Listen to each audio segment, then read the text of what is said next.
बिस्मिल्लाहिर्रहमानिर्रहीम। अस्सलाम वालेकुम 10th क्लास।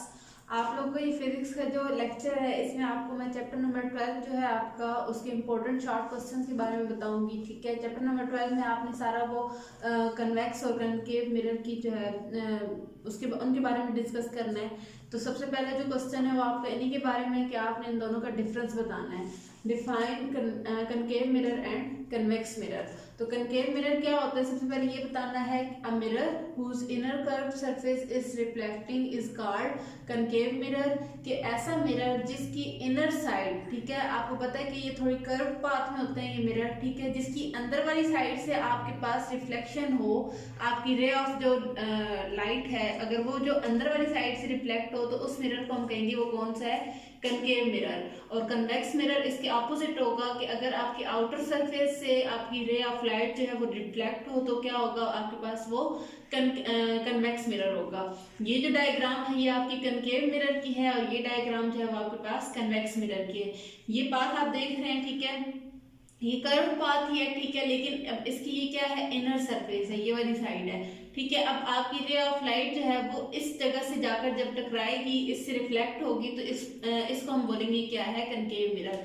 और इसमें क्या होगा कि आपकी जो रे ऑफ लाइट है वो डायरेक्टली ये इसकी आउटर सरफेस से आकर रिफ्लेक्ट होगी और कोई ना कोई एंगल बनाएगी, तो इसको आप कहेंगे कौन सा है, कन्वेक्स मिरर। ये इन दोनों की डेफिनेशन और डायग्राम है। नेक्स्ट आपके पास जो क्वेश्चन है वो क्या है, define pole of mirror and radius of curvature.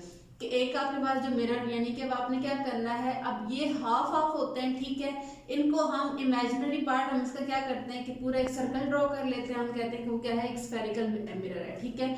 अब उसमें क्या होता है, आपने बताना है कि उसमें पोल क्या है और रेडियस ऑफ कर्वेचर क्या है। तो पोल क्या है आपके पास, it is the mid point of the curved surface of a mirror. ये देखिए यहाँ पर, अब ये इसको हम सर्कल को कंप्लीट कर लेते हैं, लेकिन आपके पास जो मिरर होता है वो जस्ट इसी पाथ में होता है, ठीक है। ये हमारे पास कौन सा मिरर रिप्रेजेंट हो रहा है, ये आपके पास कनकेव मिरर रिप्रेजेंट हो रहा है। क्यों? क्योंकि ये आपकी इनर साइड है। अगर आपका कोई आउटर साइड की तरफ से होता, यानी कि इसकी बाहर की तरफ से आपको कोई चीज आ रही होती, बाहर की तरफ से रिफ्लेक्शन होती, तो तब आपके पास ये कन्वेक्स मिरर होता। अब इसमें क्या है आपके पास, ये जो मिरर है, इस मिरर के जो कर्व पाथ है, इसका जो मिड पॉइंट होगा उसको आपने क्या कहना है, वो आपके पास क्या है, पोल। और रेडियस ऑफ कर्वेचर क्या होता है, it is the radius of square of which spherical mirror is a part. कि आपके पास ये मिरर तो होता है लेकिन आपने इसको कंप्लीट सर्कल ड्रॉ कर देना है। जब एक सर्कल ड्रॉ होता है तो उसमें कुछ ना कुछ रेडियस होता है, तो अब इसका जब रेडियस होगा उसे हमने कहना है वो क्या है, रेडियस ऑफ कर्वेचर। इसी तरह से आपके पास सेंटर का अगर पूछा जाए तो जो इस सर्कल का मिड पॉइंट होगा वो आपके पास सेंटर ऑफ कर्वेचर होगा। ये थे आपके पहले दो क्वेश्चन। नेक्स्ट आपके पास जो क्वेश्चन है वो क्या है, define describe the law of reflection. Refraction क्या होता है, आपके पास एक लाइट की इंसिडेंट रे आती है, वो कुछ ना कुछ एंगल बनाकर जो है वो रिफ्रैक्ट कर जाती है। तो अब वो कह रहे हैं कि अब आपने बताना है कि उसके लॉज बताने हैं। उसके लॉ यानी कि कानून। There are two laws of refraction. के रिफ्रैक्शन के हमारे पास कितने लॉज हैं, दो लॉ हैं। पहला क्या है, द इंसिडेंट रे, यानी कि जब आपके पास एक लाइट आ रही है उसकी रे, इंसिडेंट यानी कि जब वो आ रही है, द रिफ्रैक्टेड रे वो उस प्लेन पे आकर टकराई है, उससे टकराने के बाद फिर वापस मुड़ गई है, जब आई है उसको हमने कहा है वो इंसिडेंट रे है, जब टकरा कर मुड़ गई है तो वो क्या है, रिफ्लेक्टेड रे है। और उसके बाद क्या है, the normal at the point of incidence. Normal क्या होगा, उन दोनों के दरमियान हमने एक लाइन ड्रॉ की है, वो क्या है, एक नॉर्मल है।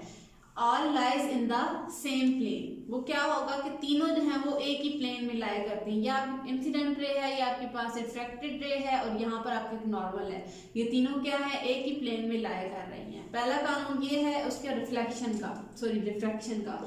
दूसरा क्या है, the ratio of sine of the angle of incidence. कि एंगल ऑफ, पहले जो इंसिडेंट एंगल बनता है, यानी कि पहले आपके पास जब रे आती है, रे आते ही जब वो प्लेन के साथ कोई एंगल बनाती है वो आपके पास एंगल होगा एंगल ऑफ इंसिडेंस। उसको साइन के साथ यूज करके to the sine of angle of refraction. इसमें क्या होगा कि जब वो टकराएगी, टकराने के बाद जब वो वापस मुड़ेगी तो तब भी उसका प्लेन के साथ कोई ना कोई एंगल होगा।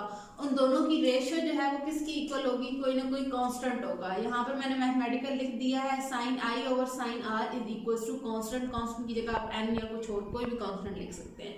ठीक है, इनकी रेशियो जो है वो क्या होगी। पीछे हमने 3 क्वेश्चन किए थे। नेक्स्ट आपके पास जाइए क्वेश्चन नंबर 4 है। 4 क्वेश्चन क्या है आपके पास, define Snell's law and write its formula. Snell's को क्या थे, एक साइंटिस्ट थे, उनका लॉ था इनके अकॉर्डिंग, यानी कि जब आपकी रे ऑफ लाइट आती हैं उनके अकॉर्डिंग उनका लॉ था, उसका हमने क्या करना है, लॉ भी डिस्क्राइब करना है और साथ में फार्मूला भी बताना है। तो लॉ क्या था, the ratio sine I over sine R. ये हमने पिछले क्वेश्चन में भी कहा है कि ये लॉ किस में भी यूज होता है, आपका रिफ्रैक्शन के लॉ में भी आता है। Is known as the refractive index of the second medium with respect to the first medium. First medium और सेकंड मीडियम कैसे, फर्स्ट मीडियम वो होगा जब आपकी इंसिडेंट रे आती है, और सेकंड मीडियम क्या होगा, जब आपके पास वो लाइट आकर और रिफ्लेक्ट कर जाती है। इनकी रेशियो जो है वो हमने कहा था कि वो कांस्टेंट के इक्वल होती है, और ये किसने कहा है, ये स्नेल्स लॉ है, ये स्नेल्स के अकॉर्डिंग ये आपके पास ये चीज प्रूव होती है। नेक्स्ट जो क्वेश्चन है वो क्या है, what is the centre of curvature. Centre of curvature क्या होता है, spherical mirror is a part of a sphere, the centre of this sphere is called centre of curvature. अब स्टार्ट में हमने एक क्वेश्चन पढ़ा था, उसमें आपके पास था पोल।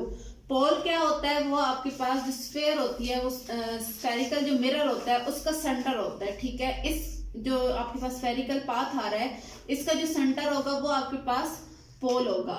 लेकिन हम ये सर्कल जब कंप्लीट कर लेते हैं तो ये आपके पास एक सर्कल ड्रॉ होता है, तो सर्कल का जो मिड पॉइंट होगा वो आपके पास क्या होगा, सेंटर ऑफ कर्वेचर। ये पोल और सेंटर ऑफ कर्वेचर का डिफरेंस है, ठीक है। ये आपके चैप्टर नंबर 12 के 5 इंपॉर्टेंट क्वेश्चंस थे।